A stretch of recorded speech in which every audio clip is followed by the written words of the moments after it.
നിയമസഭയിൽ PC Vishwanath MLA സംസാരിച്ചു. എന്ന് മാത്രമല്ല, ഡെങ്കിപ്പനി നിയന്ത്രിക്കാൻ കഴിയുന്നില്ല, നിപ്പയുടെ ഉറവിടം കണ്ടെത്താൻ കഴിയുന്നില്ല. അദ്ദേഹം അങ്ങ് ഇന്റർവ്യൂ കണ്ടു കാണുമെന്ന് ഞാൻ വിശ്വസിക്കുന്നു. അദ്ദേഹം പറഞ്ഞത് ബംഗ്ലാദേശിലുള്ള ആരോഗ്യ മേഖലയിൽ അദ്ദേഹത്തിന്റെ ഒരു സുഹൃത്ത് സഹപ്രവർത്തകൻ പറഞ്ഞു, ബംഗ്ലാദേശിൽ വന്ന നിപ്പയുടെ ഉറവിടം അവർ കണ്ടെത്തി, പിന്നീട് അത് അവിടെ വരുന്നില്ല. കേരളത്തിൽ കൃത്യമായി എല്ലാ വർഷവും ഇടവേളയിൽ നിപ്പ വരികയാണ്.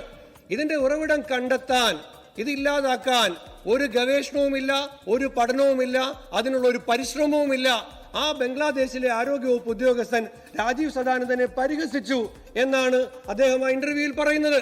സാർ, ഇവിടെ രാജീവ് സദാനന്ദൻ പറയുന്നത് ശരിയാണ് സാർ. കാരണം അതിന് നമ്മുടെ കയ്യിൽ ഡേറ്റ ഉണ്ട്. ഡേറ്റ വെച്ചിട്ട് നമുക്കിത് ശരിയാണെന്ന് പറയാൻ കഴിയും. കാരണം എന്താണ്?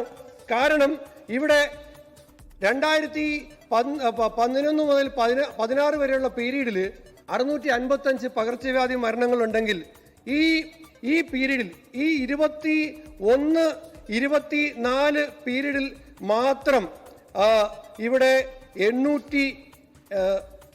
2024 മാത്രം 870, 2021 100 മരണം, 22 158 മരണം, 23 468 മരണം, 24 873 മരണം, 25 ഇതുവരെ 363, 1723 മരണങ്ങൾ, പകർച്ചവ്യാധി മരണങ്ങൾ ഈ നാട്ടിലുണ്ടായിട്ടുണ്ട് സാർ. സാർ, ഞാൻ സമയക്കുറവുകൊണ്ട് ഡീറ്റെയിൽസിലേക്ക് പോകുന്നില്ല.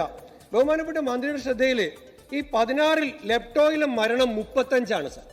അങ്ങ് കേൾക്കണം, ലെപ്റ്റോ 24 ലെപ്റ്റോ മരണം എത്രയാണെന്നറിയോ സാർ? 400 സാർ. ഗവൺമെന്റ് ഡേറ്റ തന്നെ പറയുന്നുണ്ട്. Confirmed 251, probable 143. ലെപ്റ്റോ മരണങ്ങൾ മാത്രം 35 നിന്നും 400 എത്തിയിട്ട് രാജീവ് സദാനന്ദൻ പറഞ്ഞു തന്നെ ഞാനും പറയാണ് സാർ, വെറുതെ ഈ ഒന്നാമതാണെന്നുള്ള തള്ള അവസാനിപ്പിക്കണം. കേരളത്തില് 19ാം നൂറ്റാണ്ടിന്റെ ആദ്യകാലത്ത് ഇവിടെ വാക്സിനേഷൻ തുടങ്ങിയ ഒരു സംസ്ഥാനമാണ്, ഒരു പ്രദേശം.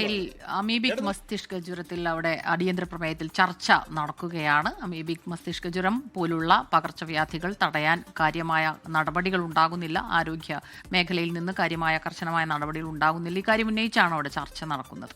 ലോകത്തെവിടെയായാലും ഏത് സമയത്തും 24 വാർത്തകളും ഓഗ്മെന്റഡ് റിയാലിറ്റി പാക്കേജുകളും എക്സ്പ്ലെയിനറുകളും വിശദമായി കാണാൻ ഞങ്ങളുടെ യൂട്യൂബ് ചാനൽ നിങ്ങൾക്ക് സബ്സ്ക്രൈബ് ചെയ്യാം.